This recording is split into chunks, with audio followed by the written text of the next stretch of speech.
14 de dezembro de 2023, estamos de facto quase nas festas de Natal e vamos hoje na rubrica Aqui Mais Vale Prevenir, da Beira Serra, falar de novo de alimentação. Aliás, julgo que levar-nos-ia muito tempo e várias rubricas, entraríamos em 2024 a falar desta matéria, porque a nossa convidada, a doutora Regina Afonso, é, digamos, muito expressiva e deixa-nos muito para pensar. Comigo está também o técnico da Beira Serra, psicólogo, Daniel Morgado, a quem obviamente saúdo de novo. Vamos lá então, nesta rubrica, terminar com a nossa presença, agradecendo obviamente este incómodo de ter cá vindo 3 vezes. Não é? 3 vezes. Não. Sim, e agradecer para início. Paciência, não é? Também.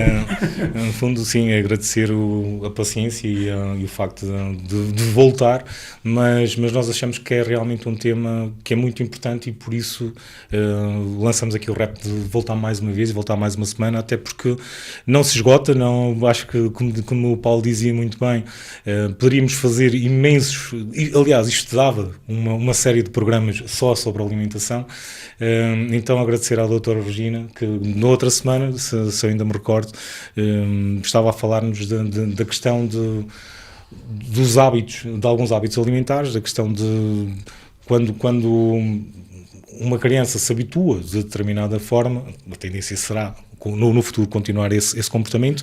Eu gostaria de iniciar e de deixar também aqui uma questão que tem a ver, eu durante a semana lembrei-me de uma coisa muito engraçada. Muitas vezes os pais tentam educar num sentido, tentam que as crianças comam com menos açúcar, que comam menos gordura, comam, por exemplo, menos fritos, e muitas vezes os avós ou os tios, de forma, claro, ingênua e sem se aperceber, tendem quando, por exemplo, a criança está a beber um leite sem açúcar, vem um avô e diz, coitadinho, então, mas isto não se faz, isto não está bom, temos que pôr açúcar. Então, no fundo, será que isto é uma questão de hábito? Será que é uma questão de os gostos são herdados ou são treinados? Isto é, um pai se habituar, um jovem, a beber o leite sem açúcar, será que o jovem não gosta do leite como um adulto, que está habituado a beber com açúcar, ou é uma questão de hábito? Doutora Regina, eu gostaria de começar por aqui, se puder ser. Mais uma vez, bom dia, doutor. Bom dia, eu que agradeço.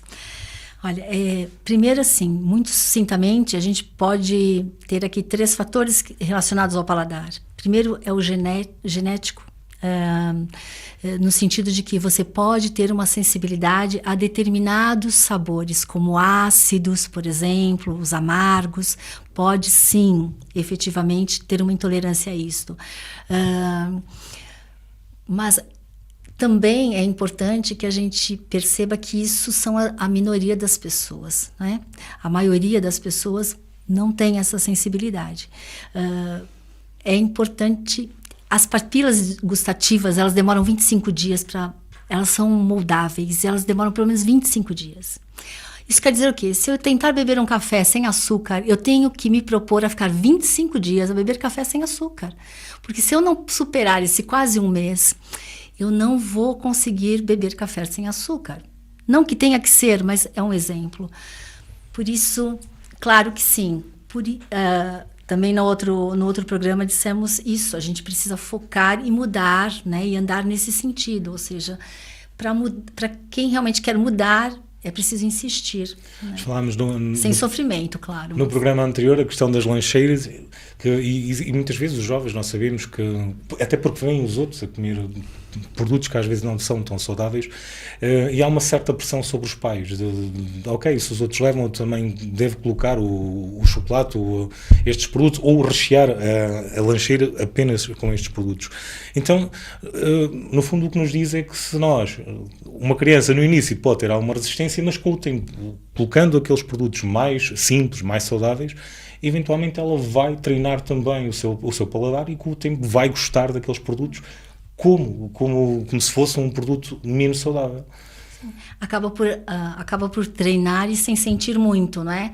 Porque como não está ali na lancheira, não está em casa, ou seja, ela não tem acesso àquilo e está a se alimentar, e está bem nutrida, e está saciada, se calhar passa mais tempo até sem ingerir esses produtos. E é mesmo isso que é a intenção não é que elas não comam, mas é que elas comam não por rotina, Que seja um dia esporádico, que seja uma vez por semana, quer dizer, que não seja todos os dias.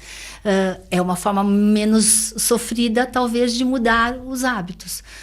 Não ter em casa, não adianta eu colocar um refrigerante na mesa e dizer esse não é para você. Quando as crianças vão, especificamente as crianças são os utentes, ou seja, quando elas vão à consulta de nutrição por conta delas, muitas vezes eu digo, quem devia estar aqui é a sua avó, quem devia estar aqui é seu avô.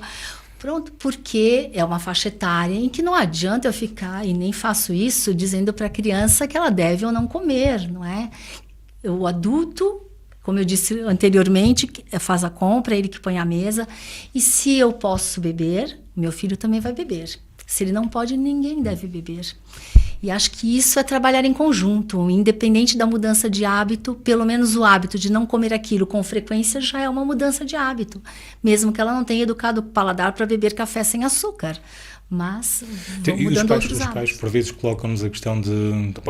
Claro, é mais fácil, por vezes, pegar um bolo que já está embalado, do que colocar na lancheira, e mais barato. Mas será mesmo mais barato? Será que comer bem?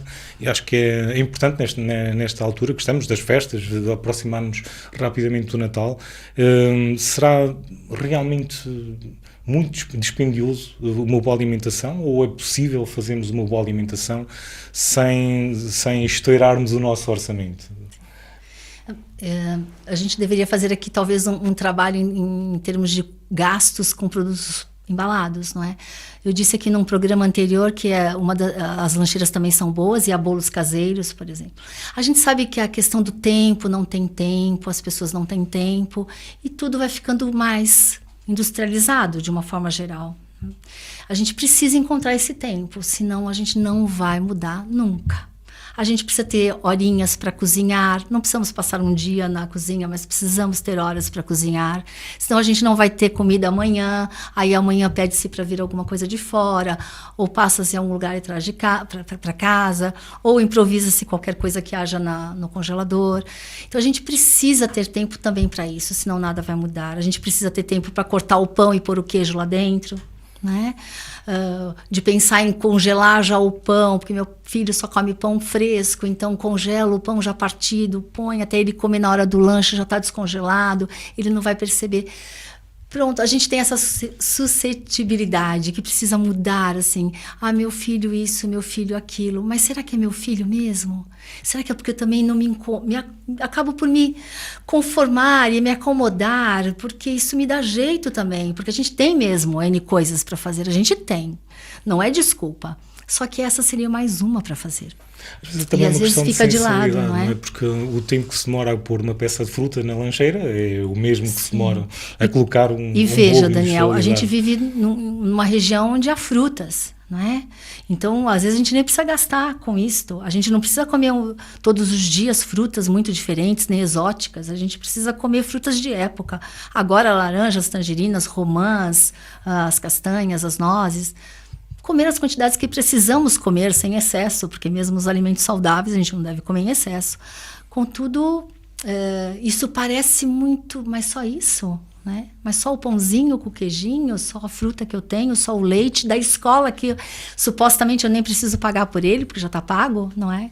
Então, ainda assim, a gente envolve outras coisas. Outro dia tivemos o Dia Mundial da Poupança, que foi no dia 30, acho que de outubro, e não foi sobre lanches escolares, mas realmente pusemos ali uma vasta quantidade de alimentos.